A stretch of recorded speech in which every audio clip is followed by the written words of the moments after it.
Keating! Go Keating! Sit down, you idiot! Welcome back to episode 3 of the Full 80 Breakdown. I am Chris. I am Noah. Now, we've had some good games of footy this round, Magic round. Some great magical round games of footy. Before we get into the games, Bart, tell me about your week. Good games, very good games. Obviously upset the Dogs lost. Yep. Critters won 50th, but what can you do? But very good games. What was your favourite game right now this week, would you say? My favourite game has to be the Panthers and the Dragons game. Yeah? Yeah. I like it. It was a good game. Honestly, like, the first half just started so good. Like, it was just such a good game. Yeah. That first half was great footy. Yeah. Like, the Dragons held in there. Like, That would... Oh, we'll talk about it. We'll talk about it when we get to their game. Yeah. But Let's do it. But anyway, so... First segment. I haven't told Christy about this. He's told me he's planned something and I'm very nervous. So usually we start with Hot Take Friday, but we're going to start with a little game. I bought these today for me and Chris. It's who is... What have you bought? We're doing who gets the best player. So I bought these. Oh, those Yeah. are the footy cards. Yeah. So I bought this. Do you want to choose which side you want? Not opened, obviously.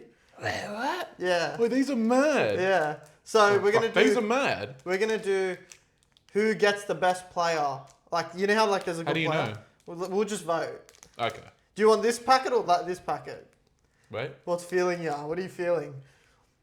This right packet. Okay, let's I do got it. the Birdo God with me. Like, he'll know. All right. Oh, fuck this side of it. I've got to be careful not to break the card, just in case we cop something good. Hey, this is hard. Awkward silence. All right. Wait, I haven't even got it, bro. You might need to get it for me. I can go first. Ooh. What the fuck is wrong with this packet? Wait, I have got my cards out. I haven't got mine. Do you need help? Yeah, maybe, bro. I don't have any nails. Do you have nails? Not really. Just gotta like break. Wait, what? Maybe. Oh, maybe I did it the wrong way. Is that what? Hey, was this made like? Can Thor only open this? Bro! Wait, what? Oh my god! We're gonna do a quick cut to grab some scissors. Cut! We'll be back. Okay, I've gotten scissors and cut We're it. back. Alright. He's got it. So I don't know if the camera can see it well, but we've only got one camera, so he starts off with Tommy Dearden. Tom Dearden. What a player. You know what we should do? Yeah? Just to make it fun, as we start, obviously, until I get a player, we'll see my player versus your player. Yeah, in yeah. real life, Let's who's do better. it. Let's do it. All right, ready? So obviously, Manly just can't do. Cody Nikorima versus Tommy Dearden. I think it's straightforward, that one. I will go with the Queensland halfback. Okay, I reckon I'm winning this one off the bat. I think I've got the best player in the game. Do you want to show yours first? Fodawaker. That's pretty good, but you don't have Kyle Flanagan. That is the goat. That's the goat. That's the goat. All right, next. Anessa Biddle. I like you know it. Yeah, I'm not clued up on Mitch the Moses. Mitch That's a good one. Yeah, get shout on. Bang, Ruben Garrick card. I got the Whoa. bang, Ruben Garrick. That's pretty good. I got some NRLW players. Sophie Holman. Yeah, you got shout on by Respect. Georgia Hale. Yeah, really? Yeah. Luke Brooks. Oh, yeah. Stephen Crichton. Get shout on. The best. The best in the game. Oh my god, do you have a gold card? I do not. That was my gold card. Oh yeah. Guess what my gold card is? Josh Kerr! I got Josh Kerr. Got the Sydney Roosters checklist. Yeah, I got Blaze Talungi. And then the goat, Apisi Coruscant. I got Xavier Coates. And I got Cody Walker. What do you think? That was a good show, but obviously the best card here, Stephen Crichton. Can't look past Stephen Crichton. He is born 22nd of the 9th, 2000, 193 centimetres. Debuted in 2019. You know, he's Just the heart and soul of the Bulldogs. I would say Critter's probably number one, close second by Kyle Flanagan. Yeah. It's got to be. Yeah. There's just what he does with the Dragons team. It's gotta be. The way he runs the Dragons. Look what he did tonight. Yeah. Killed it. Right. So our first segment is our team of the week and our player of the week. Let's do it. I'll read it out. So yeah, read it out. Falolo at 1. Manly. Clayton Falolo, he played insane. Clayton, yep. He was poor. What a game he was having. We'll get into that soon. Yep. 2 is Jason Saab. Oh. Crazy. 3, Kohler. Oh my god, we have 3 Manly players. That was so good. Why not? That's how could you Fosball. That's Fosball. That's the Fosball. 4, Fletcher Sharp. Killed it. Oh, he was good. He was so good. 5, Dom Young. Yep. Killed it. Cameron Munster 6. Nico Hines 7. AFB 8. 9, Oliver Pascal. What a game. Yep. 10, Toby Couchman. Very good game. He's been so good. That game. He's been elite. 11, Shamoli. 12, Isaiah Papali'i had a very good game. 13, Aaron Clark. On the bench, I had Max Plath. Obviously, Cooper Clark. How good was he? He was very good, yeah. He was really good. 16, Wade Egan.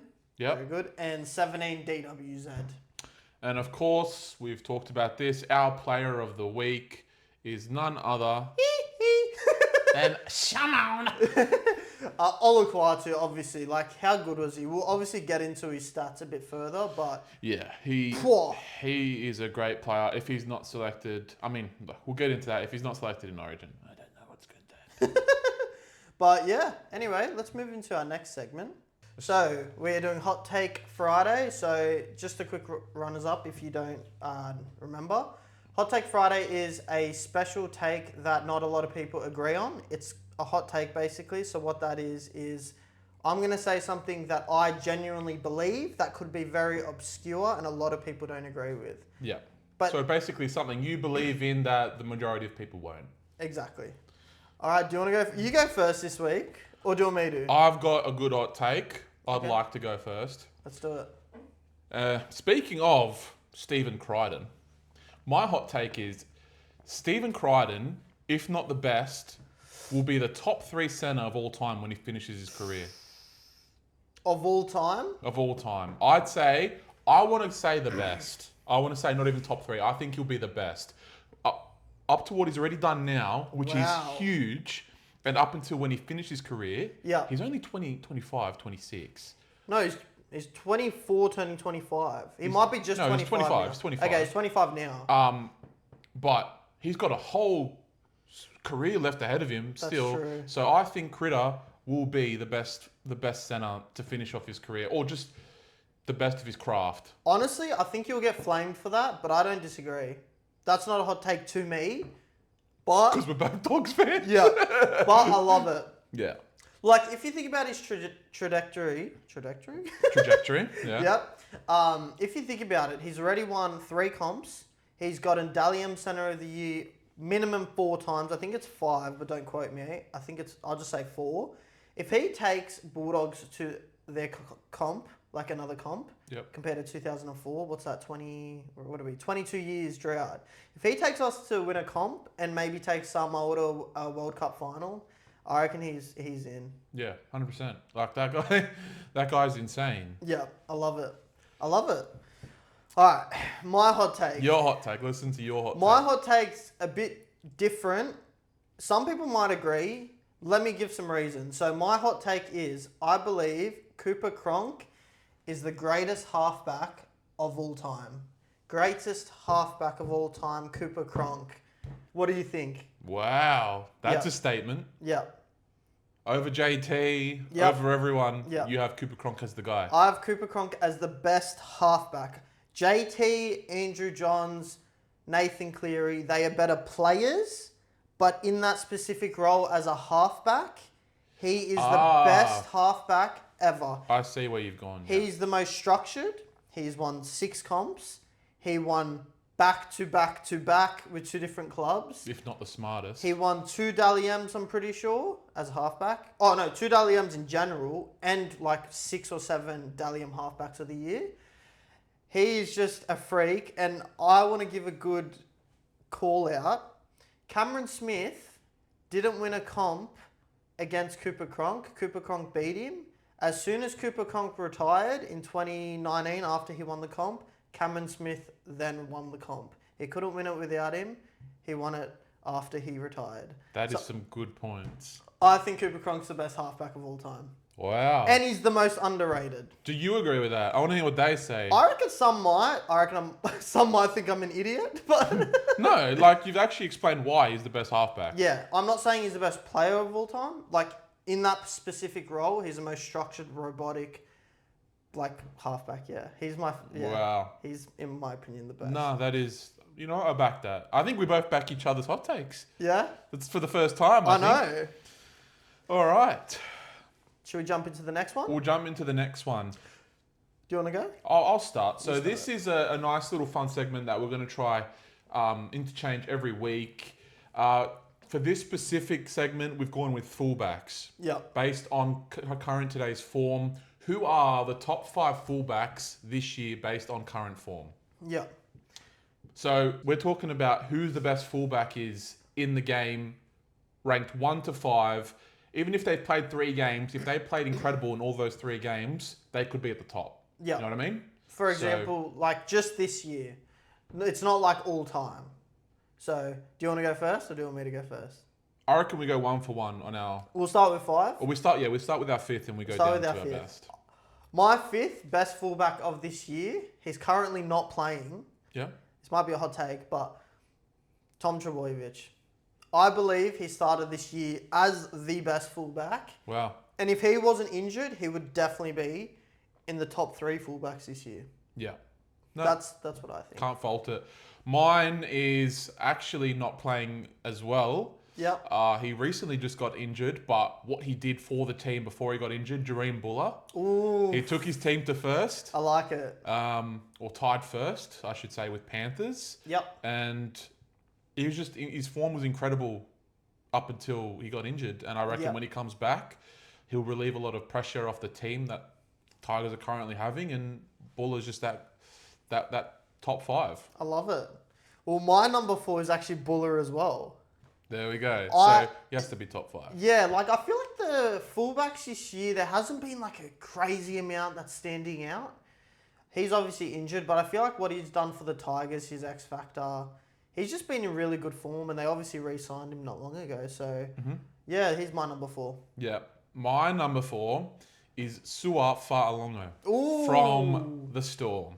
I love it. I think he's just crazy form, even with the form of the Storm not being as great, 0-7, 0-8, whatever it was. Fa'alongo never seemed to turn in a bad performance, even when his team was down bad. So I got to go Fa'alongo on that one. I like it. I rate it. So my number 3 is the man, the myth, the 4-time premiership winner, Dylan Edwards. Dylan Edwards. He's just Mr. Consistent. Like, we're recording this on Sunday, so we don't actually know the Origin teams. But if he's picked in the Origin team, I'm happy. If Teddy is, I'm happy. It doesn't really matter. He's just that guy. Do you want to laugh? Yeah. I don't have Dylan Edwards in my top 5. Wait, what? I don't have. I think based on form, Buller was playing better than Edwards. I think Fa'alongo, like just the way he plays, like I got him over Edwards. Fa'alongo is so good. They're like 3rd last, and Penrith are 1st. Yeah. Nah. I've got. Sorry, I just don't have Edwards in it. Okay. Just don't have Edwards in it. If I'm building a team rest my based on case. current form this year, I'm choosing these top 5 before I choose Edwards. Okay, fair enough. Hey, it's your top 5. It's my opinion. Yeah. Fuck off. All right. Alright, let's go. Okay. My number 2. No, I haven't said. Oh wait, you third. haven't even said it. I haven't even said. Jai Gray. Oh my goodness. Are we saying? Oh What a bummy pick. Jai Gray is goated. He's not better than Edwards. He's not. This year he is. Okay, I disagree, but We can agree to disagree. How about Put that? put Jai Gray in the Penrith fucking fullback and see how well Jai Gray goes. He goes even better. Why is Jai Gray not in Origin chats then?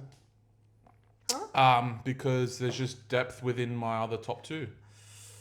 Yeah. All right, next. Actually, no, top one. You just can't Okay. pick it.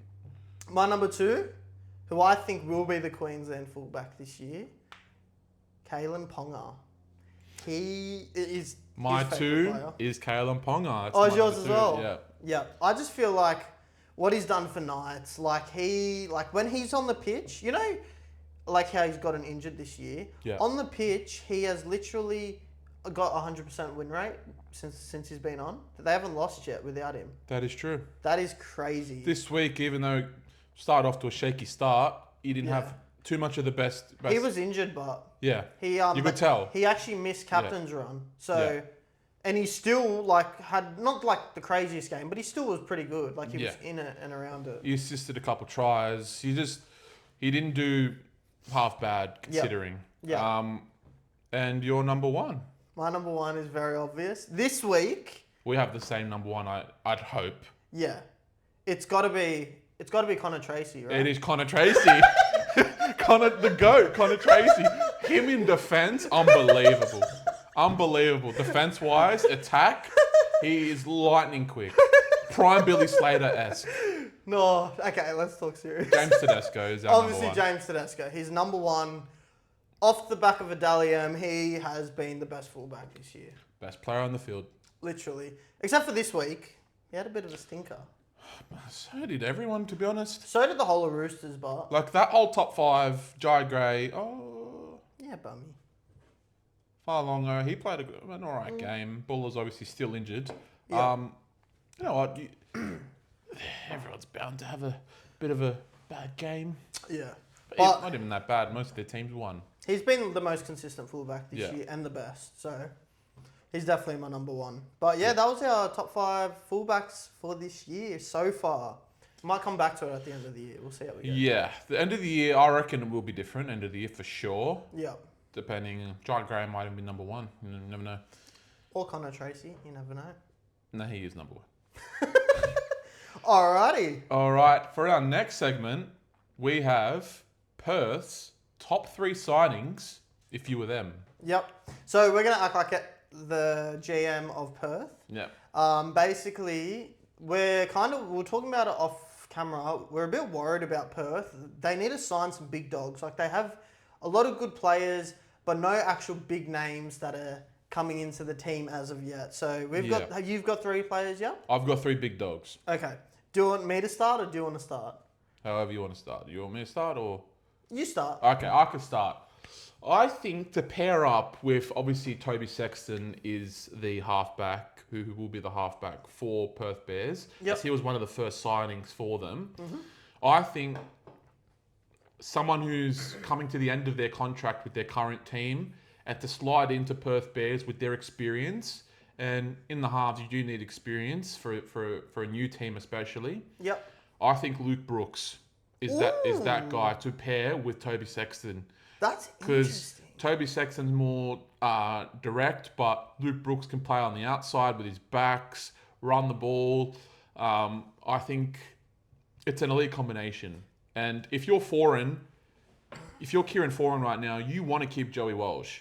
Yeah, exactly. So you want to start making the change. You kind of want to start putting in Joey Walsh with Fogarty, and obviously, you don't want it to happen. But if you're a Brooksy fan, it's not look away. But he'd be on the outs of the team, and he'd be like a crazy pickup for the Bears. Yeah. Honestly, I didn't see that coming. But that he's so experienced. So Yeah. he's not the best ever 5'8", but he will get you around the park. He'll get you points, and he can defend. So And he knows his shit. He That's a definitely really does. important thing because there's a lot of youth in the Perth Bears signings right now. So he can guide them. That's a very smart signing. Yeah. For example, when Dolphins came into the comp, you know who Wayne Bennett signed? He signed all of Melbourne's old forwards like Jesse Bromwich, Kenny Bromwich, Kafusi, just to really structure them. And look how good the Dolphins are going now. Yeah. And look who's learned off him. Jake Avarillo. Like, Yep. he's got all the youngins Izzy Katoa. with the oldies. So it's Yep. just... I love it. So my next player, my first player, is also not coming to the end of his career. He's still in prime. This is a weird one, Yeah. but I feel like he's done enough for this club. I feel like he might want to get a big contract payout, and I still believe he's nearly at the top of his game. I'm going with James Tedesco. James Tedesco, I'm going with. To leave the Roosters. So yeah, he's off contract soon. He's off contract. Fuck, he'd be on a lot of money as well, wouldn't he? He'd be on around $1 million at the Roosters, but I reckon he could easily get 1.5 at the Perth Bears. But don't Roosters have a bunch of re-signings to do as well? They do, yeah.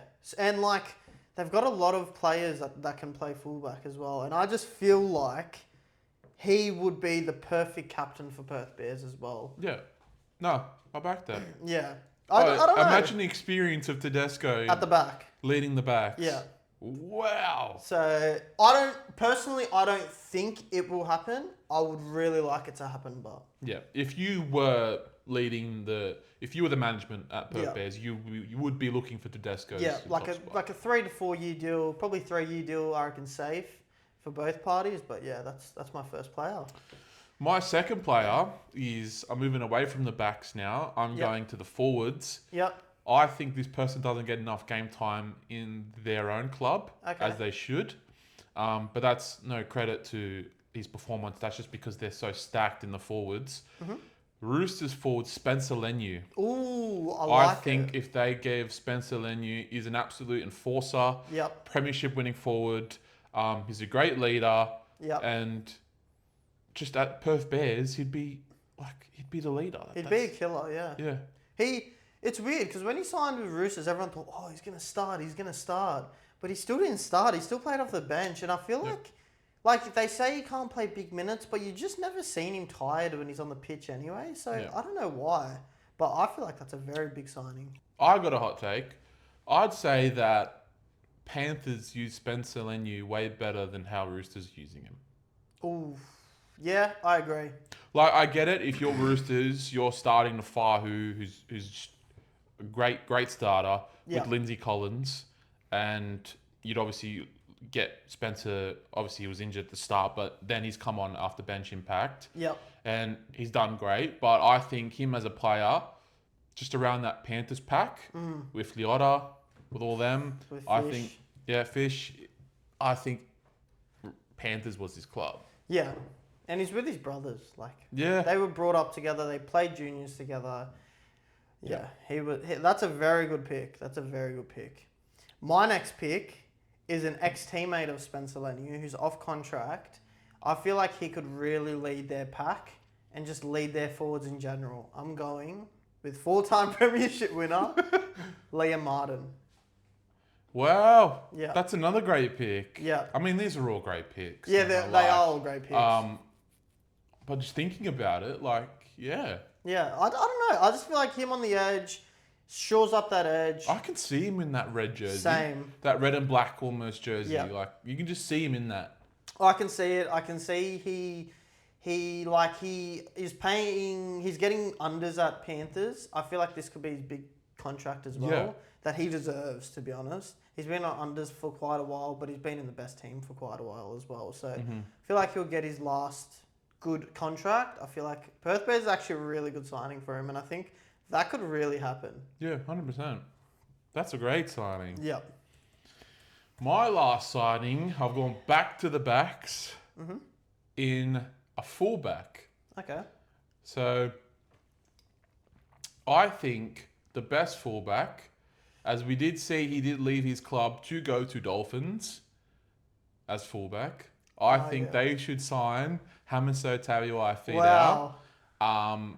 I think Trey Fuller, the most loyal person a team could ever ask for. Yep. He deserves that fullback spot when Hamiso wasn't there. Yep. Hamiso can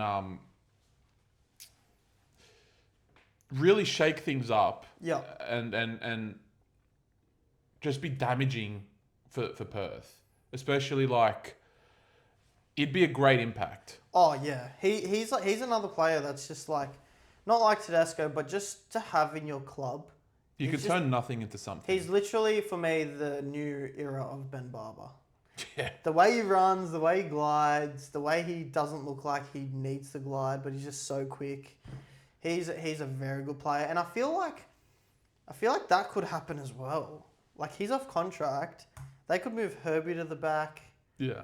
But yeah, that's a very good pick. They need, I reckon, out of our 6 picks total, they need one of them. I reckon they need this person that I haven't said, because I still got one more. Oh, you got one more. Yeah, I got one more. I don't know how you're going to feel about this. This is a Bulldogs player. He's been linked to the Perth Bears. I believe we bring back the duo that got him to first. Oh, why am I pointing at you? Matt Burton. Matt Burton should sign with the Perth Bears. He's not going anywhere. He is the perfect signing for him. He's back with Sexton, 5'8", the big kicking game, gets you out of trouble, big paycheck. Bulldogs look like they don't want him. I want him. Yeah, but Keep you're not the Matt Bulldogs. Burton. Just put him at centre or something, please. Yeah, I genuinely think he would be a very good signing for Perth Bears. As much as I love him, Yeah, you think I Bulldogs think- can't hold on to him? I don't think so. I don't think so. I just don't think so. They have to re-sign Preston. Yeah. They can't let Preston go.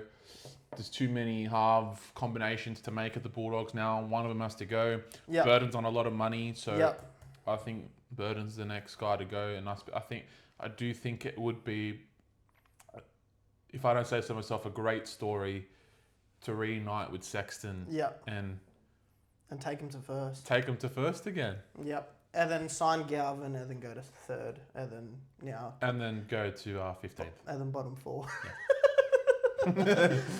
Nah, I love you, Galvin. I love you. But yeah, that's our top 3 signings. So do you want to run through your 3 quickly again, just so in case I forgot? Yep, so my top 3 Perth signings, if I'm Perth, I'm choosing Luke Brooks, Spencer Lanyon, Hamiso. Yep. I'm choosing James Tedesco, Liam Martin, and Matt Burton. Yeah. If- Any one of those, they're Yeah. great. Yep. Alrighty. Let's jump in to our week of footy. Our week of footy. And of course, the Bulldogs start again. Bulldogs. Let's have a little chat.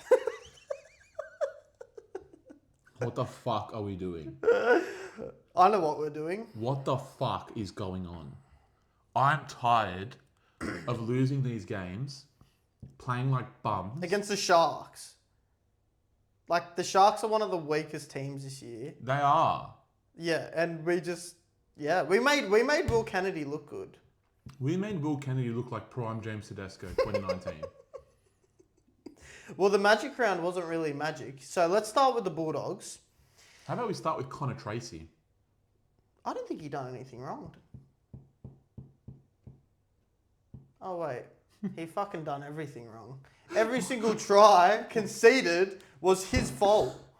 You know, we're not trying to rage bait here, and we're not trying to be arseholes, but every single try that the Sharks scored, and they scored a shit ton, Connor Tracy had something negative to do with it. Rewatch the highlight, you'd be like, nah, surely not. I'm not saying like a little tackle where like, oh, it shouldn't be the fullback's job to make that tackle. He shouldn't.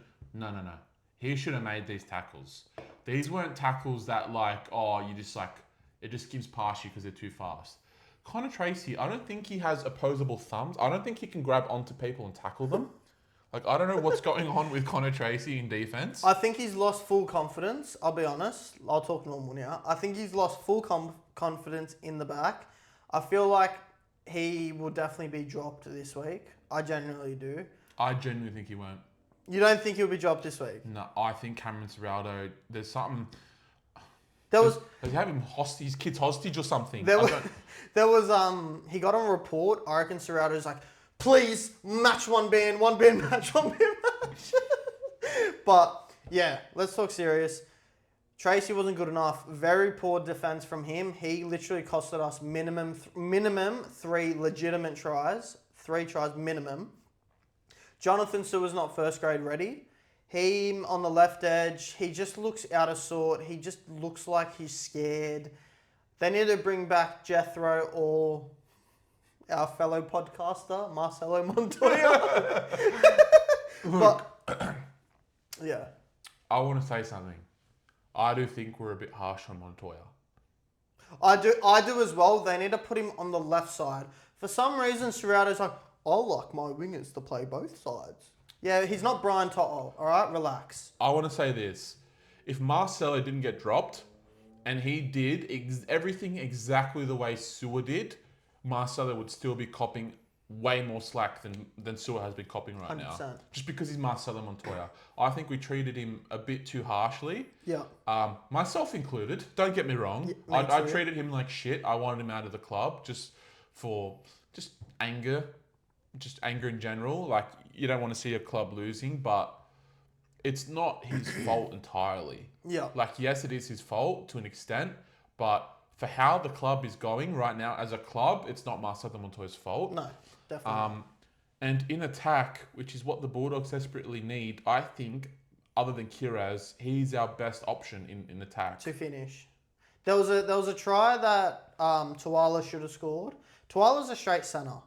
He cannot finish for... he just cannot finish. You know what I was about to say. Yeah. He's just not on the... Like, he's not on the aerial ability. He's not like a Dallin Watenis. He literally has a centre build as well. Yeah. So next week, I hope to see Critter go to fullback or something just to change it up a bit because nothing's working. Keep Bronson on the left, bring Montoya in for Sewer, and put Tuala in the right centre and Kiraz next to him. Yep. I reckon that'll strengthen it up. But let's actually talk about what did the Bulldogs do right? What did we do wrong? Well, look, the Bulldogs, we started off shaky, as we always do, but I didn't expect us to start off this shaky. Yeah. We just let the Cronulla halves run rampant on us. Yeah. We didn't have possession. And when they're holding all ball, it's very hard as a team in defense to shift momentum because the Bulldogs this year, they're not forcing errors. Yep. They're not trying to change the outcome of the first, like they're not trying to change what's happening in the game. Yeah. For example, like I swear our team is just non-existent to know how to build pressure or force an error. Like every team we verse, they just turn into prime like Penrith because they can just hold the ball because we just genuinely don't know how to build pressure and hold possession. The blueprint to beating dogs is very, very simple. Complete your sets. Yeah. If you just complete your sets, play normal footy, the dogs will get tired. You just run right through them. Yeah. Because they don't bother to force an error. Yeah. And when they're in attack, they go nowhere. There's no attacking plays. There's no set plays. Yep. Adam O'Brien I don't think he can seem to get a grasp. I really believe that the locker room the boys are losing the coaches in the locker room. I think that we don't act like it because we're not that type of club, but I think the boys are really starting to lose faith in our attacking coach. Yeah, I kind of agree. I agree with that. Let's talk about some key players. What do you think? What were your thoughts on Galvin? I thought he was great. I thought he was pretty good for us. Honestly, like that kid's not the problem. Like he's just a scapegoat for problems because he's always talked about last year and at the start of this year. Yeah. But he is not the issue. I can tell you, Lachlan Galvin is not the issue. I feel so sorry for the kid because he went ahead and had a runaway try at the end there, got pantsed in front of the whole Suncorp. Saw his little white ass. And ended up dropping the ball Yeah. and got screamed at by everyone, but it's not his fault, man. Yeah. Your thoughts on Galvin? I thought Galvin actually done pretty good, but my issue with Galvin is like I say every week, he's not a 7. He literally assisted a try playing 6. He got second fiddle footy, short ball to Preston, his favourite. We score. They just had to put him in a 6. Just put someone else. Put Burden in a 7. Just chuck him in 7. Let him kick. I feel like when Burden kicks more, we actually play a lot better because his kicking is so far. So any meters we don't make that we're meant to, Burton's boot alone keeps us in the contest. That's what he done last year a lot of times. But I feel like we're just lacking confidence. I feel like Max King coming back, he didn't really do too much, eh? He didn't. I agree, but the whole team didn't do too much. Yeah, it was a team effort at the end of the day. Yep. And everybody was lacking their best, the best footy. Yep, 100%. Okay, enough with the Bulldogs. Yeah. Now we move on to the Sharks. Yep. Hopefully next week's the Bulldogs will be a lot better. Who do they verse? Storm. They verse Storm, but we'll get into that at the end of the podcast. Yep. Let's talk about the Sharkies. Do you want me to start off? Start off. Feel like Sharkies at the start of the game completed their sets really well. They got that try straight away, which really gave them confidence.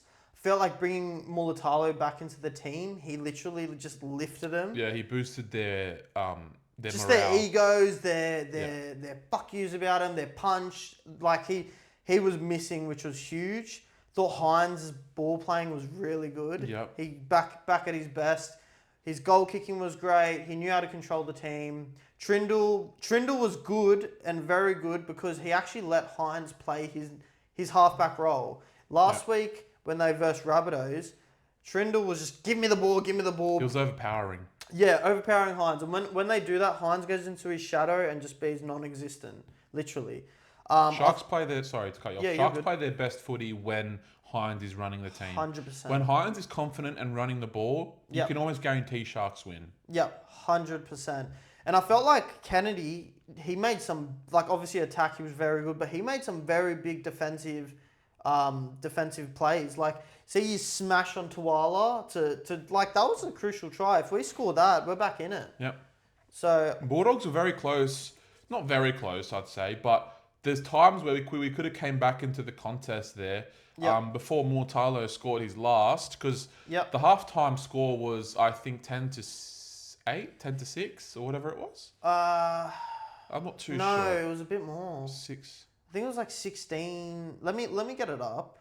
But I think it was about like 18 maybe. Let me see. So, it was a lot more. It was like Halftime score was 30-6, and it ended 38-16. Yeah. So it was 10-8.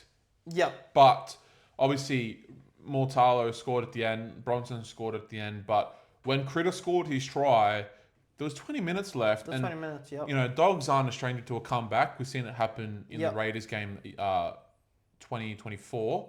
No, midway. just last year. Was that last year? Last year, yeah. Remember the sex god Sexton was in our team? Giving Critter early balls. That was last year. We saw they came back against the Canberra Raiders last year. Yep. And, you know, they played their good footy, but this game they couldn't seem to get their bearings. But obviously, onto the Sharks now. Sharks, on the contrary, were able to play their footy. Yep. Utilize their forwards. Puru in the slot for he was Brayley, good. just basically played like Brayley. He was really good. He was. It's like Brayley never left. That was really good. Yeah, he had a really good game. Yeah. He had a very good game. One thing for the Sharks, their middles actually stood up this week, which is good. AFB, he played really well. Funny enough, a week before Origin. Yeah, I don't know. I feel like if you're a Sharks fan, you're just laughing a bit internally because you're like, you want like an Origin selection week every week now because that's when AFB will perform. Yeah. No, you want AFB to perform every week. 100%. Not just the 1 week before finals. 100%. Like, he's not on little peanuts. No, he's on a lot of money. Like 1.2. Yeah, he's on a lot of money. So that's crazy. To spend that amount of money for a lackluster, I'm going to say lackluster prop for most of the year. Yeah. Not good enough. But this game, he done his job. Turned up. Done his job. I feel like Sharks, one negative for them. The second half, the Bulldogs actually won. We actually won the second half. Yeah. So they just need to really stay in the contest. Let their halves just keep kicking the corners. What they were doing, Sharks, was actually really smart. They were kicking the corners, trying to waste time, but they done too much of that. They didn't go for the kill, which Sharks go for kill. Go for the kill. You're the Sharks. They just kept kicking into corners, waste time, drops, set restarts, and then Bulldogs went flick. We got a runaway try just off that. So Yeah, hopefully they just improve their lethalness. They just need to go for it. Yep. But yeah, anything else on the Sharkies? That's all I got on that game. That's all. Next game was the Rabbitohs Versus the losing Dolphins. to the Dolphins. And Dolphins getting the better of them. Yep. Do you want to start? We'll start with the Dolphins. Yeah. We Let's can start start with with the the Dolphins. You can go. Do you want to start? Yeah. Well, their outside backs, Herbie Farmer, Jack Bostock, Cobbo, what a game he had. Yeah. Hammer was just good as per usual. Isako was good. Their back five, I'm going to say it here. I said it last week. They have the best back five in the league. They are so good. What they done in that first half, I think it was like a 20-0 lead. They just absolutely dominated. Yeah. But yeah, I don't know what else to say about them in the first half. What are your thoughts on the first half? They were just playing a good footy. Yeah. Obviously, halftime score was 20-0. Yeah. They didn't let Rabbitohs come anywhere close to scoring in that first half. Yep. Herbie Farnworth, a machine. Wow. Bostock, yeah, like you said. Cobbo, Fidau even. Oh, yep. Basically, the whole back five almost scored. I want to talk about someone. Yeah. Max Pluth. Mark Splath, yeah. He has to be in Origin. He's a great player. His try that night was so good. He just looks like a Queenslander. Can Which you believe pisses me off. that kid is only 25? Is he? Yeah, he's like somewhere around that age. Let me just double check. I think he's 25. Have a look. Have a think. He's 24. What? He's my age. What? I just feel like a bum when I hear these kids' ages and what they're getting up to. He's so good. He's so good. But yeah, I just felt like their middles were really good. JMK looked good again. Their edges was just, they're doing what they're doing. I felt like Herbie actually slowed down in the back end. I wish he kept going hard. But obviously Rabbits got back into the contest a bit here and there. But I just felt like they will make the 8 in my opinion. And I reckon they'll push for the 4. Hamaso wasn't as quiet this game, having run 172 metres. That's pretty good. Just they've all been playing very well. Herbie Farnworth having 11 tackle breaks. Yep. 11. That's crazy. And like I'm just looking at the stats here. They kicked him to death. Izzy Katoa, they done 712 kicking meters compared to Rabbits 358. That is ridiculous. You're going to win a match when you're completing that high and kicking that well. Yeah. But yeah, anything else on the Dolphins? No, they just played their game. They won their game of footy, and they just need to continue that next week. Yep. All right, let's move on to the Rabbitohs. Yep. Poor start. Very, very poor start. Very poor start. Too many errors. Not completing sets. Latrell he must have been injured. Oh, he was. He was injured eventually. But he just didn't look himself. Made a couple errors. I felt like Cody Walker. If you saw at the end of the game, what a little whinger. Yeah, he was having a bit of a whinge, but that's just Cody Walker in a That's nutshell. typical. He just needs to chill a bit. But yeah, who did you think not played well? Who played good for you? I think Campbell Graham had a solid game. Yeah. Ran 200 meters. Not bad. So that's more meters than any of the Dolphins players. Do you think he's a better centre or winger? Because over the last 7-8 weeks, he's been on the wing and he moved into centre this game. I personally think wing. Yeah. Right wing, slot him there. AJ one side, Campbell the other side, Latrell left side. Jack Whiten when he's back. Then you got Talis Duncan and what's his face? Talis Duncan and Ewan Aiken. You're talking about the edges? Yeah. Yeah, Ewan Aiken. You got Talis Duncan and Ewan Aiken. Like, that's where I think Campbell Graham needs to be. But obviously Edward Cossey coming in at wing. How big is he? Is that a winger or a prop? He's bigger than the props. Yeah, I'm not joking. He was stood next to, I forgot who he was stood next to from the Dolphins. I think it was like, he was just stood next to someone, man. This has to be wrong. I'm just looking at his like weight and height. 193 centimeters. That's tall. That's a big boy. That's my height. 107 kilos. No way. He's got to be 115, 120. Yeah. He's If a he's that big tall, boy. if he's that tall, I reckon he's Pushing more. yeah.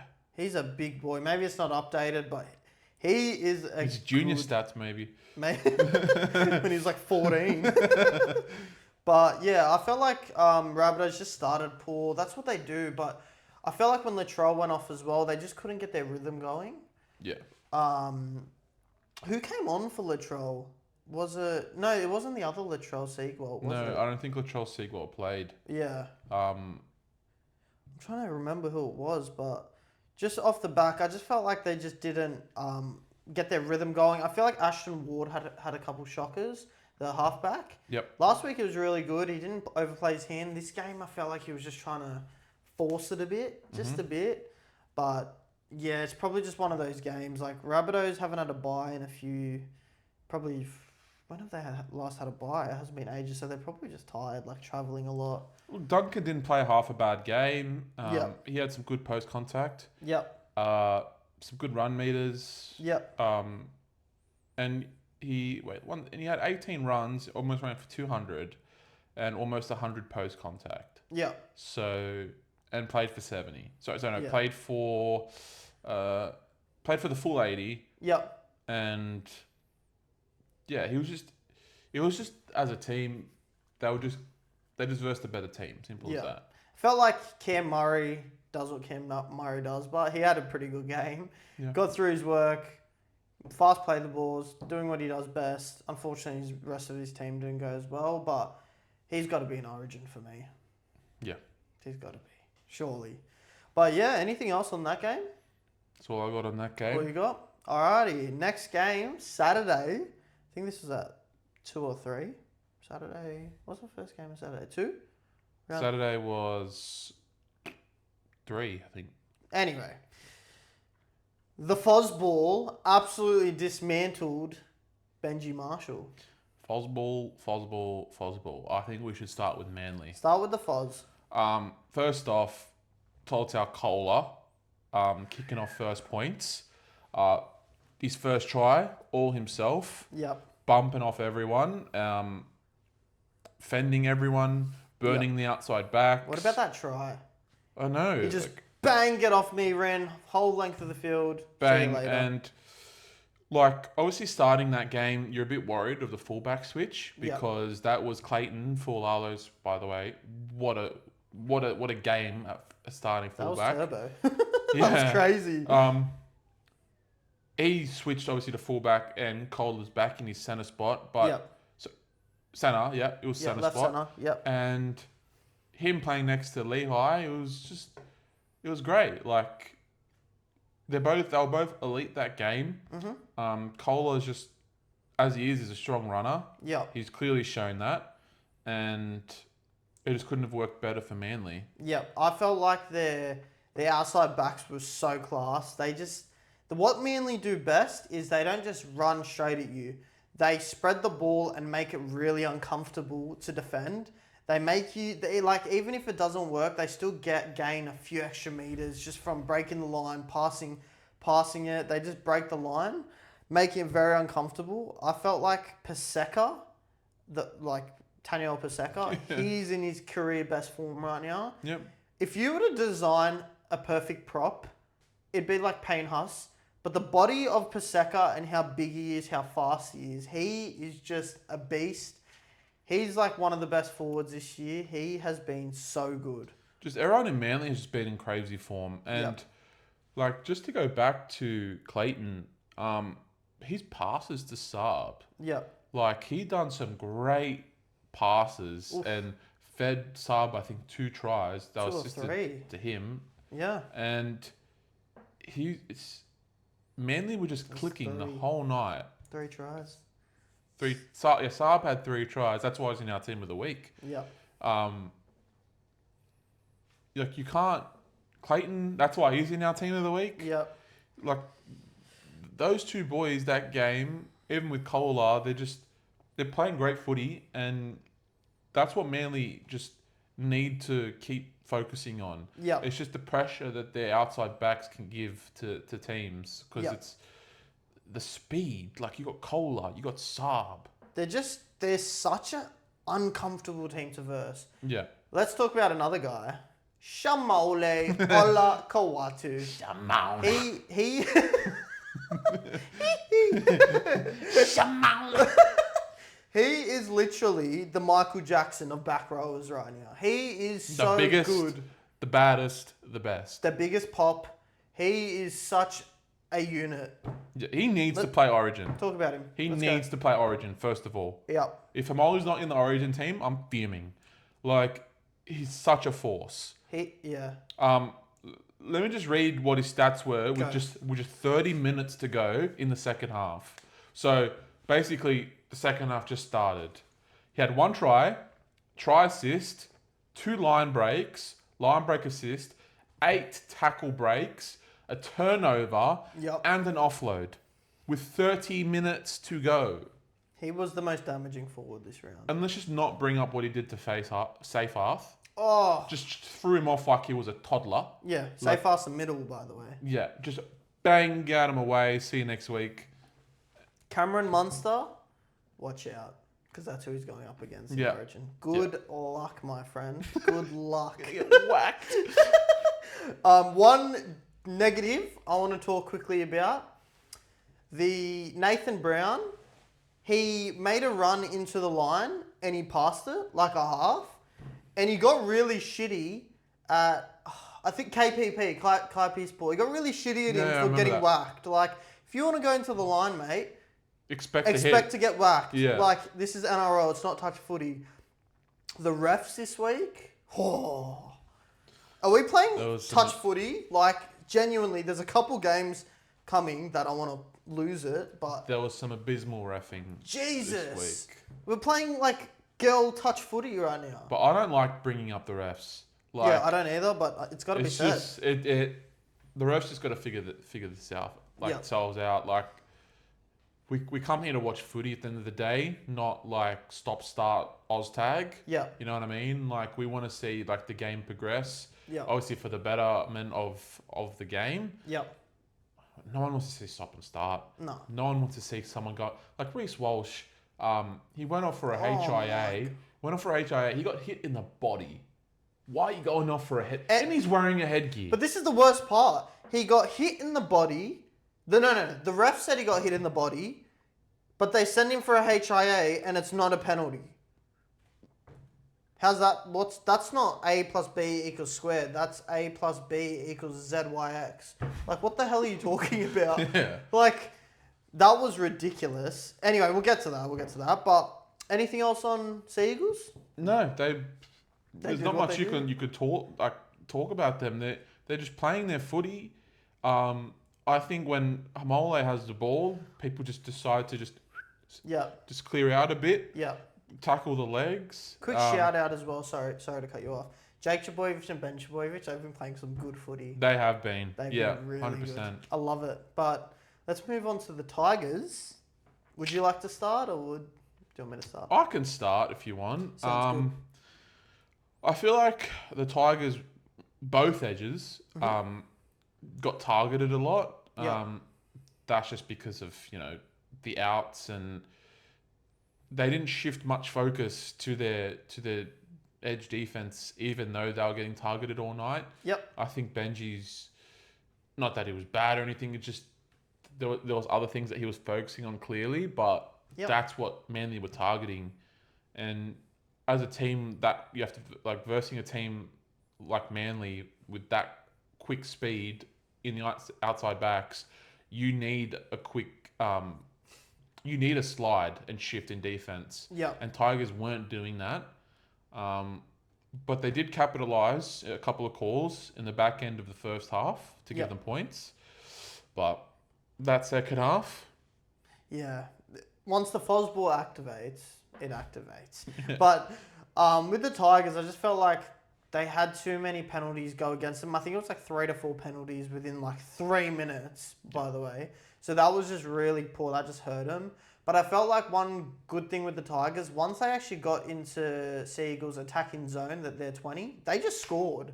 They really did. But they rarely were in their attacking zone, so that just hurt them. discipline errors just really hurt them. I felt like they're just missing too many of their players. Like, I know it's an excuse. Obviously, defense is attitude, but if you're missing 3 out of their 4 spine members in Buller, Dewey, and Appy, that's hurting. Faiunu, that's hurting like a lot. They're 5 key players that are just class. No, if you're a Tigers fan, it's all right. Like, Yeah, don't you've got a stress. lot of key outs. Yeah. Don't think that where you got to at the start of the year was a fluke or anything like that. Yous have actually changed your game around. Yous Yeah. aren't the same team you were last year, the year before that. Yep. Yous are playing great footy. Yeah. It's just, and obviously this week you didn't have Twal. The week before that you didn't have May, but you had Twal. You're missing a big forward. Like, you haven't had your full team since you started losing games. Literally. So there's no like secret like thing for that. Like, you're just missing your players. Yep. That's Exactly. it. One thing, I'm going to talk about the ref again, but got to be done. That call for Heath Mason to go off that professional foul was so weak. I feel bad for you Tigers fans. It seemed harsh. That was very harsh. That should definitely not have been a sin bin. And that's literally what blew him out, like the score. Like the game was actually in the contest for like 50 minutes, I'd say. It's just that once that sin bin kicked in and then the Fosball activated, it was just, lights out. To be fair though, they did hold out the 50 at the end there. Yeah. Kai Pearce and Skelton got their last 2 tries to make the scoreline a little less embarrassing. Yep. But they did hold out the 50, so they did win something at the end. Yep. I felt like Terrell Maid played 80 minutes. He actually had a really good game for them. Yeah.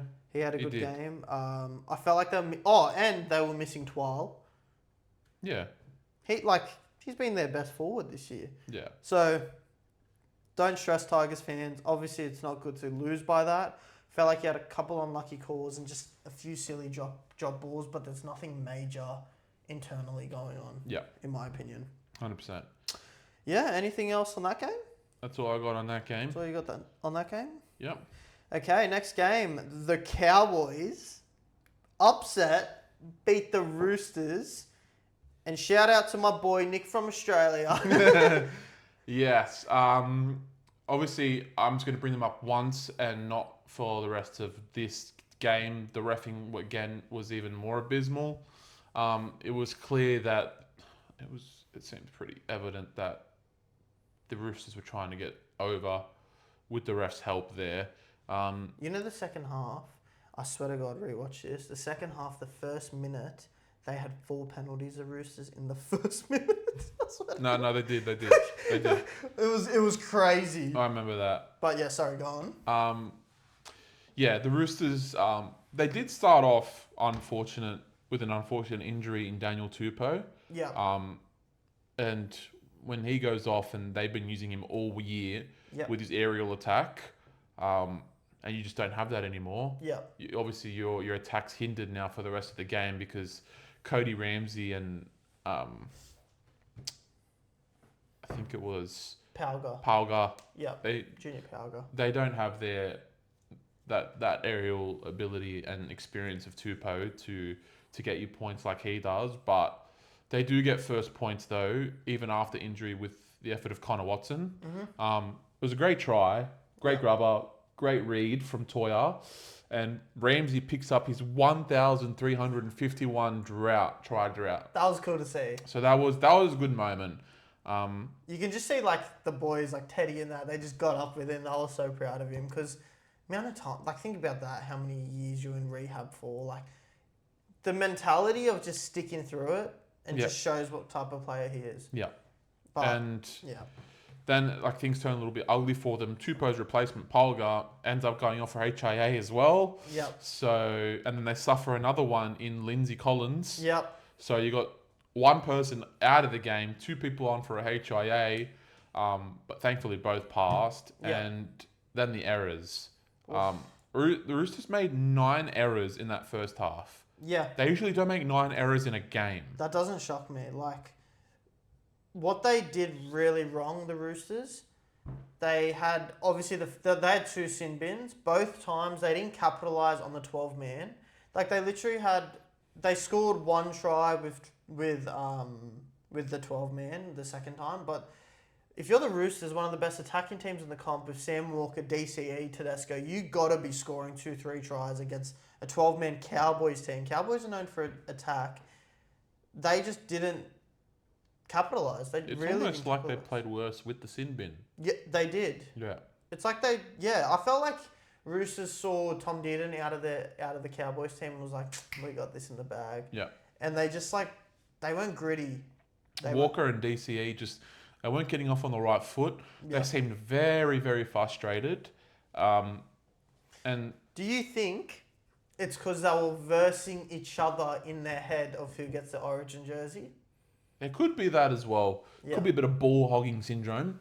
Because to what they were last week, like obviously when they're versing, who they versed last week?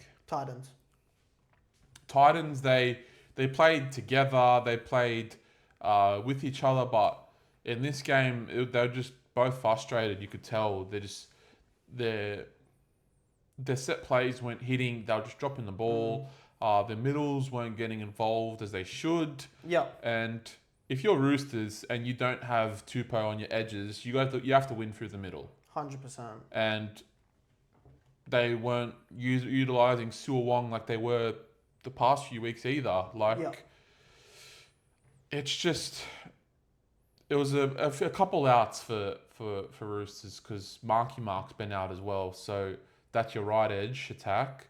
So they didn't go through the middle. They didn't go through the edge. They had HIAs. Yeah, I don't really care about the injuries. They had so many. Yeah, you can't blame it on them. They had 4 penalties to start the second half and still didn't execute against Cowboys. They had their key players. They need to finish better. I felt like we saw this coming. Their last few wins that have been oh yeah, they're winning, but they're still a bit shaky. They haven't. We don't have them as that title contender. We have them obviously finals bound, good team, but they just haven't had that game where you're like, oh shit, this is the Roosters. Yeah. I felt like I think it was Clifford who kicked it. He kicked it a 40-20, but Teddy just saved it. Did you say that?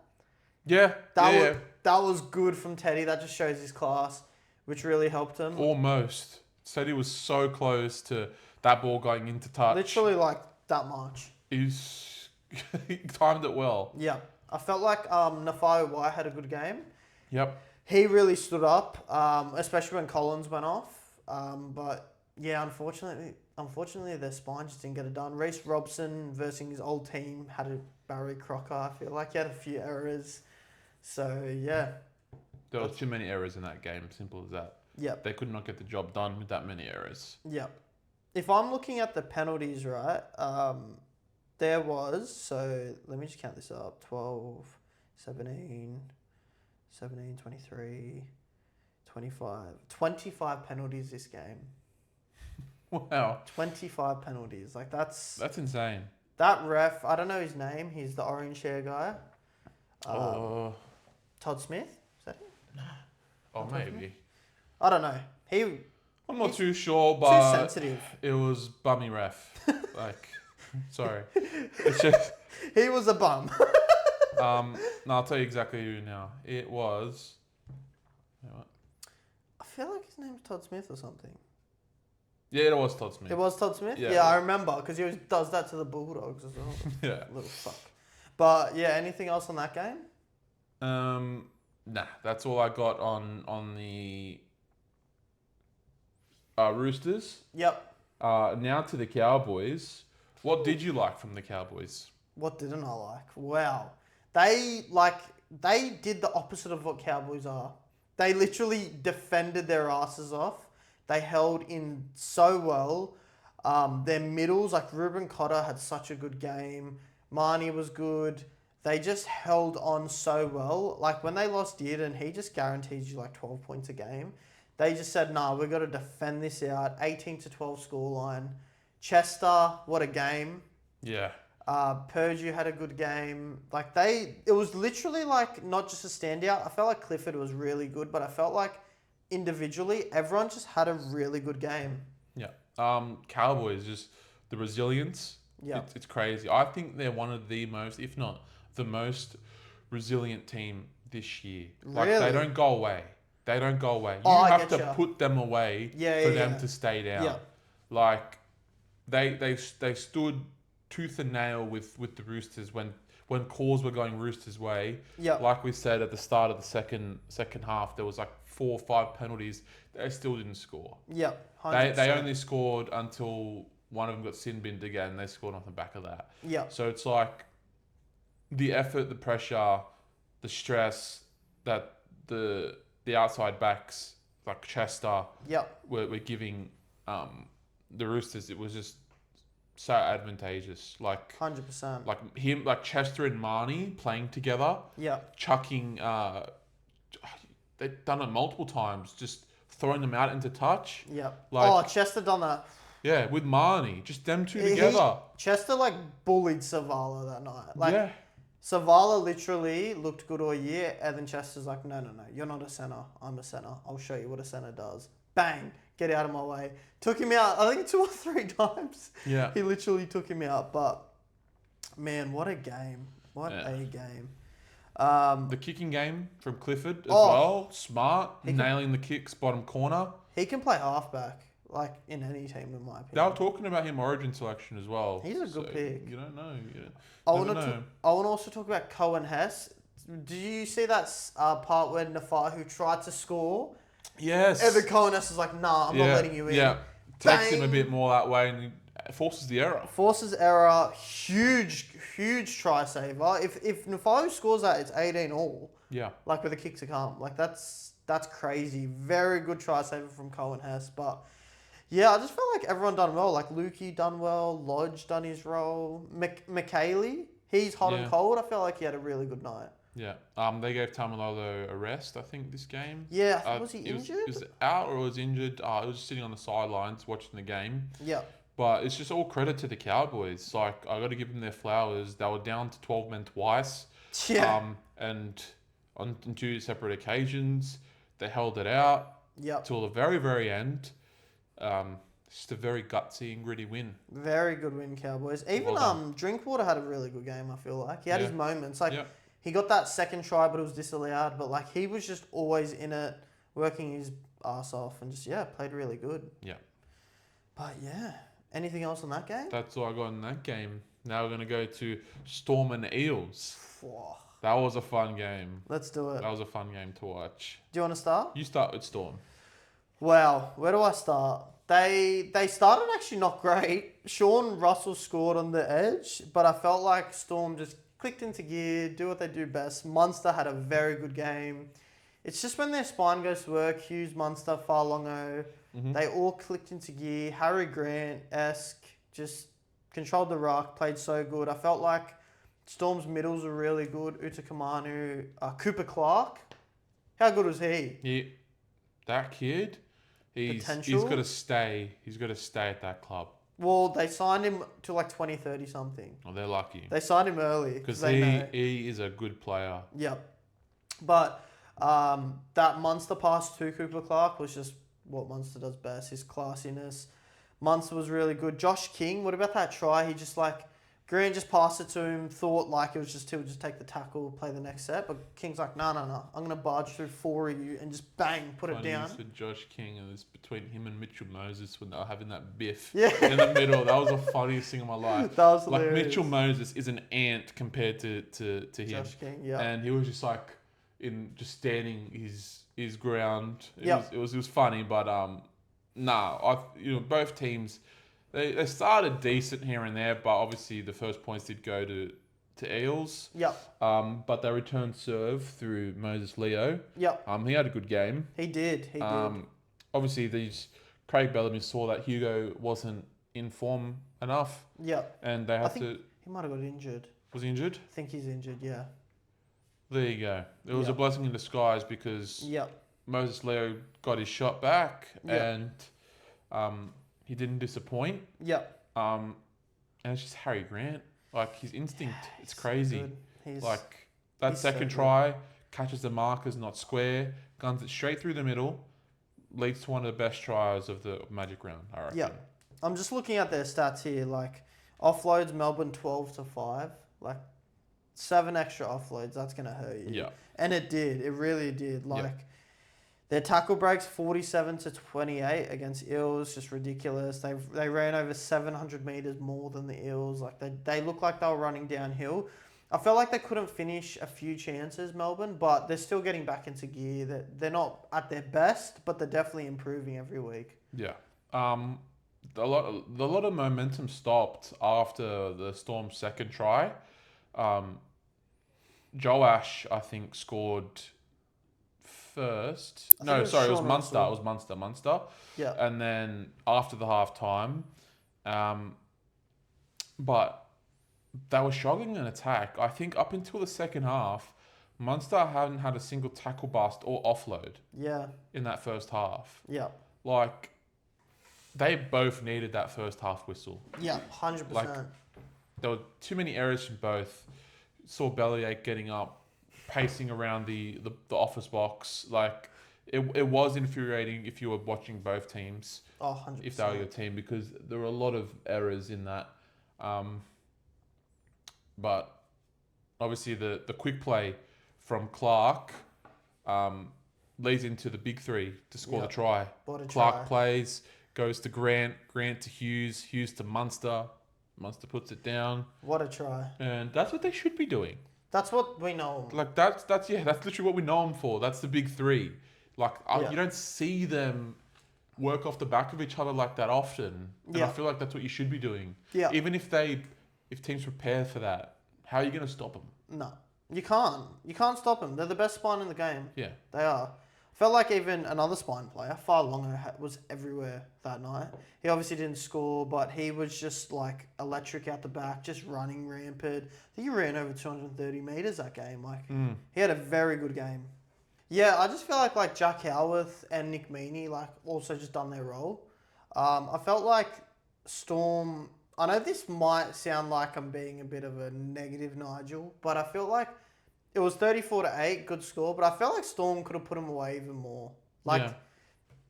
But I shouldn't be slack because they are coming back to their rhythm.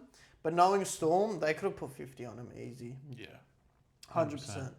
But yeah, anything else on the Storm? That's what I have on the Storm. I'm going to move to Eels. Let's do it. Bit too many errors early on. Right side struggling to handle the speed of Storm. Yep.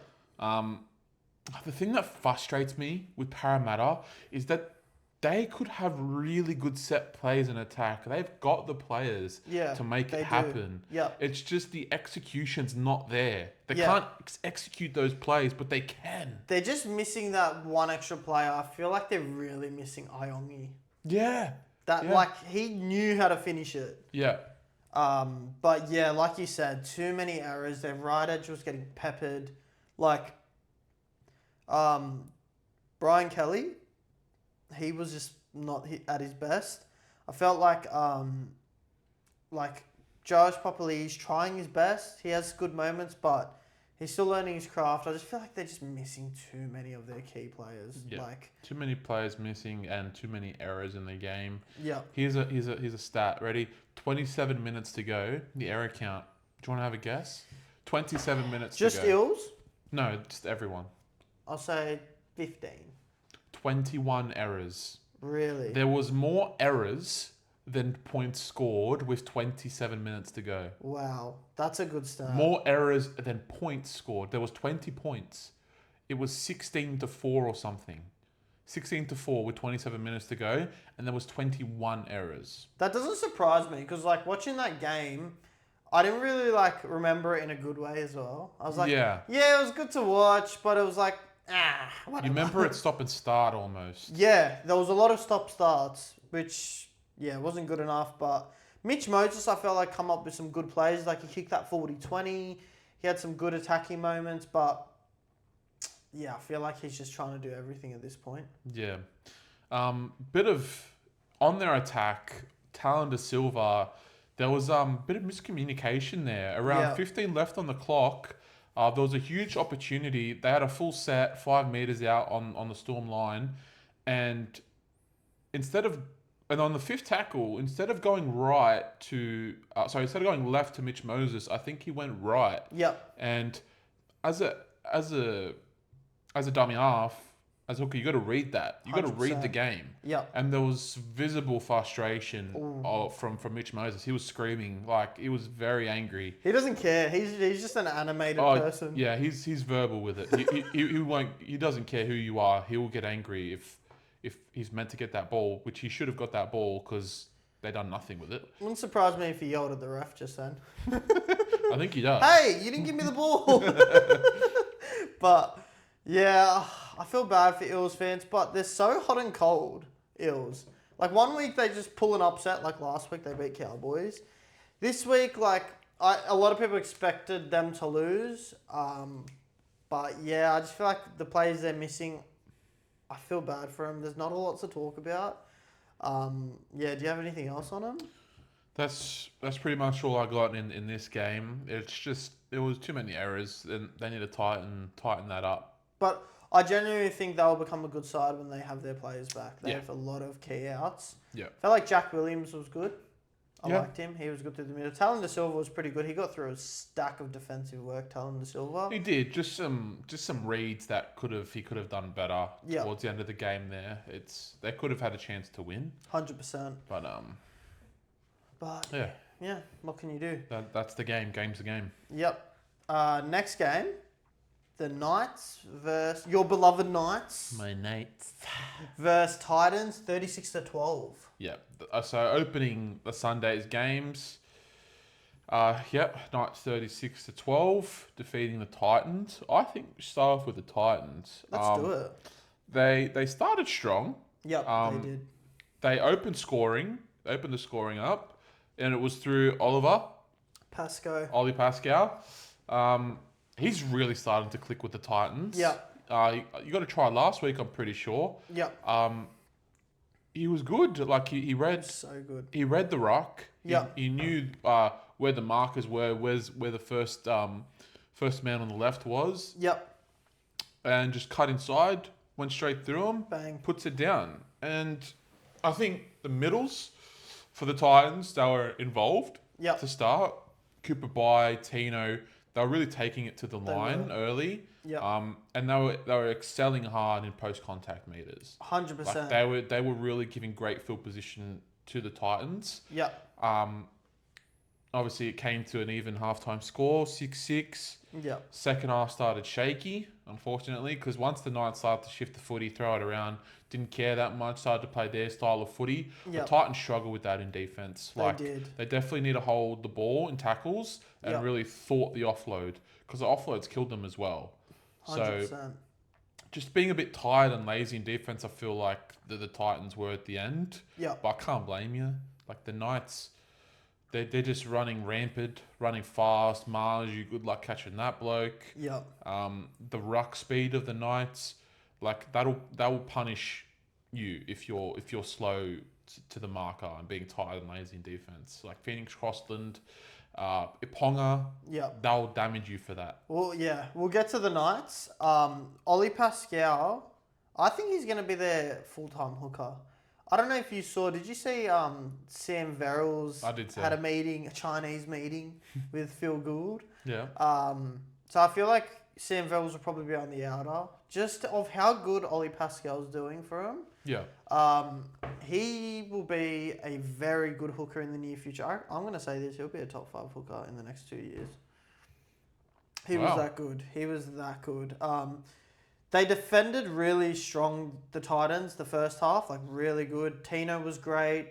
Felt like Philip Sammy, he's really wants his Origin jersey. He had a pretty good game. He does. He really had a good game. One issue, I felt like Jaden Campbell was a bit quiet. I felt like their middles were doing their job, giving him post-contact meters, giving him meters to play the ball speed quick. But Jaden Campbell was just a bit quiet, overstepped his play a bit. My boy Cooper By, I felt like he's just working his craft. He'll get there in the end. First year, 19 years old. You can't hate on him. Give him a couple more weeks, couple more years. He's going to be a form lock of the game. First stint, 25 Yep. minutes. He just done his job. Second stint, I think it was around the same. I think it was around 20. I Yep. think 20 minutes ago. Around the same. Joseph Fifita, he didn't have a very great game, I'd say. He Yeah. had a few errors in him. Yep. But look, it was just credit to the Knights as well towards Yep. the back end of that game. They closed it out well. But in terms of the Titans, any more on them? Not really. I feel like AJ and Jojo Fafita need to be more involved. Centers are the most important backs right now in this new era. They need to be like attacking more. But yeah, other than that, I felt like their spine didn't work well. Keanu Kenny didn't have the best game. Jaden Campbell, as I said, but they'll get there in the end. They're still working on their craft. They're still progressing, in my opinion. They still lost, but I feel like slowly but surely they'll get there. Yep. But yeah, let's move on to the Knights. How do you think the Knights went? The Knights, well, there was a few errors coming out of them early on as well. They didn't seem like themselves at the start. A lot of their players weren't clicking, and even when they had momentum, they just spit the ball out and would give off cheap penalties. Yeah. But to start the second half, they started strong. Marju started with that runaway from Marju. Yeah. Then you had a chip and chase from Dong Young. Yeah. Dong Young. I think it was Brimson that dropped the ball and Dom Young I think it was Brimson, put it down. But a bit of an issue that I saw with the Knights, Ponga was coming to dummy half a lot of the time. Yeah. Because there was just I feel like there was a bit laziness from Crossland or whoever was playing at dummy half at the time, Crossland. Yeah. And then soon Crossland would eventually get to the ball, and then that would leave Ponga out of the attack, out of the set play, and you need Ponga in that. Like, if Crossland's quicker to the ball, Ponga's first receiver or second 100%. receiver, and he's able to be involved in the play. But he just moves straight behind as the ball's being played, and he's out of the attack. Yeah. So next week, I reckon they got to be a bit more attentive of that. A bit of both. I feel like Ponga also might have been like, just let me get the ball. Yeah. Like, I feel like Ponga overplayed his hand. I know he was injured. He was playing injured. But you could kind of tell he was playing a bit injured, Ponga. Yeah. He even got up hurt after one tackle towards the end of the first half. Yeah. But, you want Ponga in your attack going forward next week. So I think they got to fix that up a little bit. Ponga's got to slow his roll, go back to what he's been doing. Yeah. I feel like he tried a bit too much this week. Yeah. I agree. And it ended up biting him in the ass for it. Yeah. But then the outside backs of the Knights are just far too good. Marju, Dylan Lucas, Ponga, Young, Sharp. He played great. Oh, Sharp in the left centre. He played great at centre. He killed Jojo Fafita. He killed him. Yeah. That's why Jojo Fafita had a bad game. His try, he burned him bad. He can play anywhere. Such Sharp. He can play fullback, 5'8", centre, wing. He can play wing. You probably could. He has played wing. I've seen him play wing. He's a top talent. Felt like Dylan Lucas is just like, give me that Blues jersey. Give it to me now. He was so good. I felt like Dom Young, Jesus, the wingers they have at Knights, the power of Greg Marzu and the speed of Dom Young, you can't get a better winger partnership. Yeah. They were so good. I felt like Gagai, he's been a bit injured the last few weeks, but I feel like his injury's healing and he's just tackle breaking now. He's back to his best, Dan Gagai. Yep. But, Knights looked good. I felt like Trey Mooney, good try. Yeah. He had another very good game. He was playing well. Almost scored for his, I think, 6th or 7th try of the season so far. Yep. That's just insane for a prop. Very good. Is he your signing of the year? My signing of the year, Trey. Ooh. I haven't thought about it. Yeah, that's a question I haven't thought about yet. There's obviously Kai Pearce-Paul. Yeah. Who else? Thinking off the top of my dome, I'm having a really bad think. Look, for now, we'll say Trey Mooney until there's a clearer option. If not, if that. I would say Trey Mooney or Kai Spore. Yeah. Yeah. They're playing great. He's been very good. I reckon even, is it Matty Croker? Yeah, Matt Croker. He had a good game in lock. Yeah, he was playing good footy. He was good. McEwen was pretty good, I feel like. Mm-hmm. He was really good. I like Harrison Graham off the bench for them. He's good at hooker. He's like a type of Harry Grant player. Good running game. Like Jacob Little a bit. But yeah, I felt like Knights just do what they're doing this year and literally giving it to them. I felt like Dylan Brown had a couple bad drop play the balls, bit of errors here and there, but he's just a bit rusty this week, I guess. But yeah, they played it. They played what they do. Yeah. Yeah. They played their footy. It was expected. That scoreline was a bit expected, that one. Yeah. Anything else on that game? That's all I got on that game. Let's move into the second last game of the week. Up the Waz. I tipped Broncos. I feel like an idiot. I knew the Waz were going over. The Waz are the real deal. Let's talk about the Waz first. Obviously, quickly to note, it's unfortunate for Tanner Boyd. He goes down with a suspected ACL or MCL, or it was just a ligament that you could see. You could genuinely see it snap in the slow-mo. It was just like heartbreaking the to year see. he's having. The year he was having, man. Like, I wanted him to complete his year. I wanted him to just enjoy that year. Like, that was his year. Yeah. But I feel so bad for him, but at least he got his contract re-signing, which is good. Did. So it's good for him personally. It obviously sucks for the Warriors, but it's also good for Luke Metcalf to come in for the year, lead Warriors hopefully, until next year, and hopefully Tanner Boyd will be back to what he is, his best. Yeah, and look, they didn't even let that stop them. No. Right after that, they score points first. Yep. They were crazy. They were just insane this game. DWZ? Yeah, to be honest, about this game, tiny bit of an injury fest. Early on, there were a lot of people going down. Ezra, Walsh was getting hurt. So many people went off HIAs. Obviously, Tanner. So many people copped injuries. And there was a lot of players going down. But to really open up the game, no one done it like Wade Egan. No. He was just so tactical with it. He was so good. He uses the sin bin to his advantage, first off. Only one marker. Quickly cuts inside to the right, slides through the middle of the two, finds a try line. And then in the second half, there was a great try where he caught the markers out of position again. Instead of passing the ball, takes it himself, then passes. And sets up the try for, it was Martin, I think it was. Mario Martin. He was just insane that game, Wade Egan.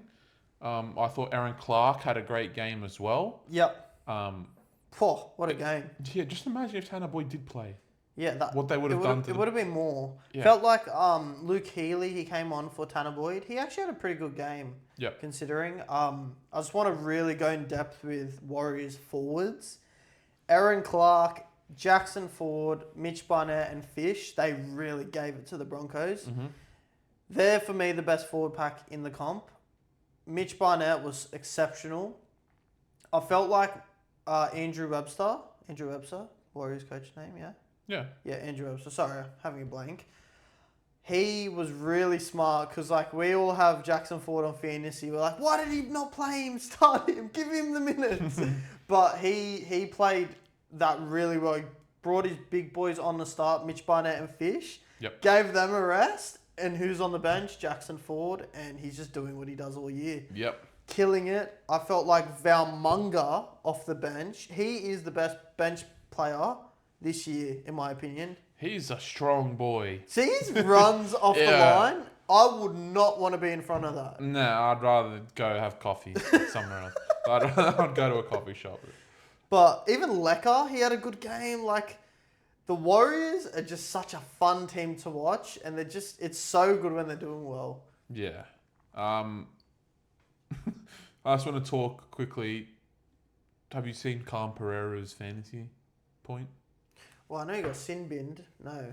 Just have a check. What is it? Just tell me. -7. What? No way. Yeah.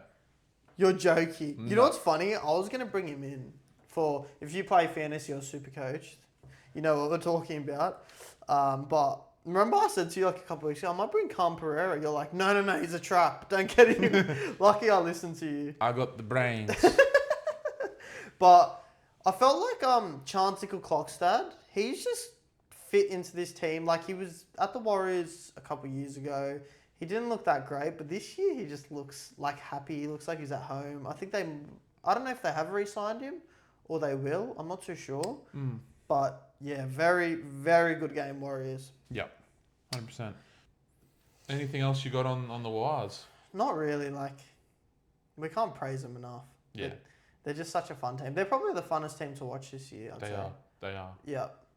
But yeah, up the Wires. Up the Wires. Let's move on to the Brisbane Broncos at home. Broncos, they have a bit of a stinker. They were having a really big stinker. To start the game, Warriors had a 9-0 penalty count like the first half. And obviously Carrigan got sin binned because of it. Yeah. They were just so poor, the Broncos. I felt like Adam Reynolds was really quiet. But did you see in the second half, Reece Walsh kicked that ball across when he got the thing? Did you see that try? Karapani. That was nearly the best try ever. If Karapani got that down, Let's try the year. that was one of the greatest tries I've ever seen. Yeah. But, can't get them all, Yeah. But it's one of the very few times that I've seen Broncos that undisciplined. Yeah. Usually they beat you with, they're gritty and they stay in your face the whole game. It's what they were doing last year. But this year, man, they're just giving a bit off, giving off a lot of penalties. Yeah. I don't know if it's the laziness and maybe the inexperience from the forwards. Like Ben Tolte and all that. Yeah, giving off penalties like that or what it is, but it's got to stop if you're the Broncos, We see the second half start though. 13v12, they do get the sin bin. Yeah. For them. Yeah. They fire one on the right edge. Yeah. And not too long after that, they got a bit of momentum, but They did. just a shocker pass from Walsh. Yeah. The bobble from Shibasaki. And then Warriors score right off that and make it 28 points. And What's your thoughts on Shibasaki this year? He's just really gone backwards, hasn't he? look, when he got dropped and he came back, he wasn't half bad. Yeah. He was decent. I think he returned against the Dogs that game. If I don't remember. He did. He played a good game. He played a great game. I'm pretty sure everyone plays a great game against the Bulldogs. Yeah. But look, he's not half. He's good. I felt like Katoni Staggs and Payne Huss being out is so big to them, which is really bad because obviously they're missing Payne Huss next year. But Staggs himself, he will probably be in the Origin this year, especially with the news of Latrell being ruled out. Yeah. That's a big outing. So I feel like Staggs, once he gets back, he'll lift the team. Feel like Reece Walsh is a bit hot and cold. Reynolds he scored 2 tries, but I feel like he didn't manage the game that well. Ezra Mann as well. A lot of errors.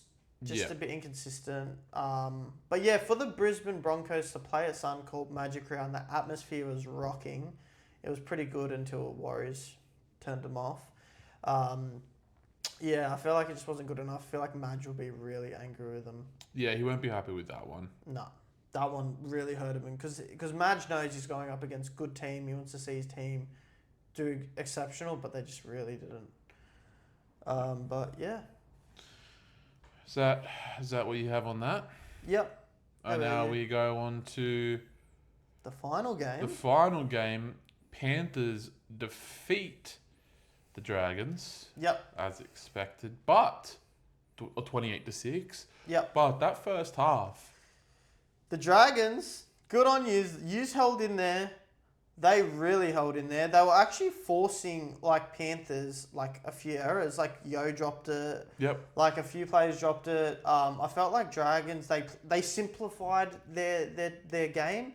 It wasn't fancy to watch. It wasn't good, but they really simplified it and gave it to Panthers. I felt like Ryan Couchman at lock was a good play by what's the interim's name again? What's his name? Sorry, give me 1 second. Dean Young. Sorry, Dean Young. Yep. He was really good. Good move putting him there. I felt like even Kyle Flanagan, like he had some good moments. Just simplified the team a bit, and I felt like they played okay. But Panthers do what they do best. Second half came in, got their talk from Ivan Cleary, and yeah, what did they do? Obviously Panthers being Panthers, but they just Dylan Edwards, like he had a game. He did. Casey McLean was having some good line breaks there. Yep. Tom Jenkins scored a double, back to his best. Yeah, you had a three week drought with his tries, and he was on top of the world up until the last 3 weeks. Yep. IPAP was playing a great game. He did. Yep. It was just Yeah. Toller does what he does best. Good run meters. Their back five just go to work. The funny thing about Panthers is you know what they're going to do, but you just can't stop it. Yeah. Like Toller's going to run 200 meters. Edwards ran nearly 300 meters this game, but you literally just cannot stop it. But I feel like Cleary done what he does, just control the game. He's just ready for Origin. Yep. He's really ready for Origin. But yeah, anything else on the Panthers? Yeah, Cleary played great. Obviously not to what he's been playing in the recent weeks. Was a bit more quiet, like considering that you're playing the big Dragons. Yeah. Like they were playing great as well. We'll get into that in a moment. Yep. But just Panthers were just being Panthers. They're just suffocating you with their line speed, their defense. There's not much else to say. With the Panthers. So, do you have anything else on the Panthers? Honestly, no. They're just doing what they do best. I felt like just the start, they were trying to get in the contest. I felt like they thought Dragons was just an easy target. And Dragons really showed up considering. I felt like... we'll talk about the Dragons next. Yep. But yeah, I feel like Panthers, they'll be fine. Panthers are going to do what they do. But yeah, onto the Dragons. I felt like the Couchman boys had an exceptional game. How good was Damien Cook? Oh, he got 60 tackles. Yeah. 60 plus, I think it was. Mate, he was insane. He played the full 80. Sorry to cut you off. No, played the full 80. Hamish Stewart, Couchman, the Couchman bros, mate, they were on fire. They were really good. Setu too. He had some great line breaks. He had some good line breaks. He played pretty well. He's going to be a good winger for him. I hope he stays with him. I really do. Yeah, it's just Cole Flanagan, Cade Reed. They need I don't know what they need, but they're just not up to par. This year, yeah, even last year. Yeah, even Dan Atkinson, he had some decent moments, but he just makes too many errors. I feel like they brought Sully back in. He was okay, but he just didn't finish the icing on the cake. He always breaks that line, but then he just messes up. He just needs to find a way to just get that last pass correct, and that'll be good for the run. But can I just say a stat on Cole Flanagan? That whole game, 2 runs and only 9 meters. Jesus. 9 meters the whole game. And his style was more of a running 7, trying to set up. Wow. And just doesn't perform. Yeah. He made sub 20 tackles. Daniel Atkinson missed a whopping 12. Wow. Which is not great. Yeah. Flanagan only kicked once that whole game. Jesus, yeah.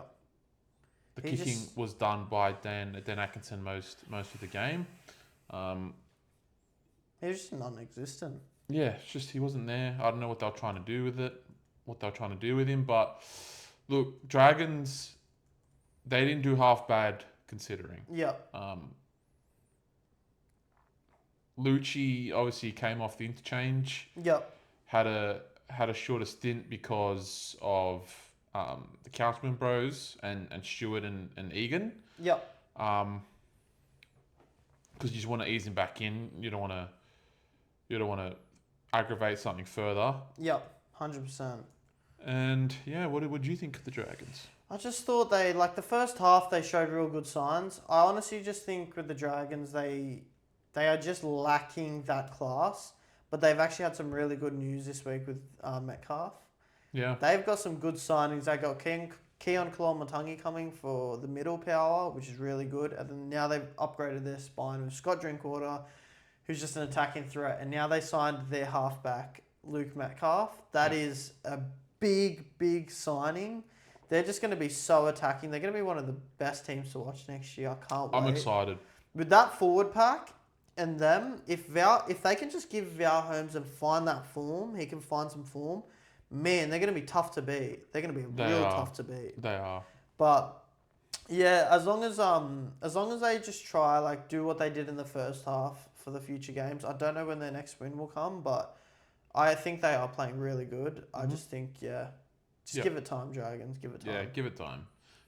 You'll get your first win soon enough. Trust 100%, me. Yeah. But yeah, so that's it for the Dragons. That's pretty much all I got on the Panthers and the Dragons. Yep. So coming up now, we have a fun little segment, which is our predicted top 8 ladder For the end of the year. end of the year, based on current form. Yeah. So do you want to start or do you want me to start? I reckon we can go 1 for 1 on this one. I reckon we start from 1 to the 8th. Yeah, I like it. Okay, number 1, I'm going with Panthers. Panthers. Love it. Number 2, I'm going with the Wars. I'm going with the Wars. Are you actually? Yep. Exact same. We haven't rehearsed this or said anything about our team list, so 3, I'm going with Roosters. I'm going with Roosters. Okay. Bro looked at my laptop like while I was on the toilet. Do we actually have the same one? Okay, my 4 is the Dolphins. Mine is the Knights. I think Knights are getting top 4 this year, so hot take of the century. Alright, next I have the Fozball in 5th. I got the Fozball in Do you? 5th. Yeah, Okay. I got Manly at 5th. Nice. 6th, I got Knights. I got Souths. Ooh. I think Souths are 6th, yeah. Okay. 7th, I got the Broncos. I got Tigers. Ooh, you have Tigers in your 8. Yeah. I like How it. can you not? When their players come back, I reckon they can find some form again. Yeah, I agree, but it might be too late. That's my prediction. Nah, it's never too late. It's too late. No. 8th, to just sneak in there, I got the Rabbitohs. I've got Broncos. Okay, so it's a bit of a little mix. so you don't have Dolphins. Like, the Dolphins have to be in your 8. I just can't believe that. I can't believe it. The Tigers should be in your 8. No, they shouldn't. Yeah, they've been great. If they had Galvin, yeah, but they don't. On to our final segment. We Yeah. got our tips for the week.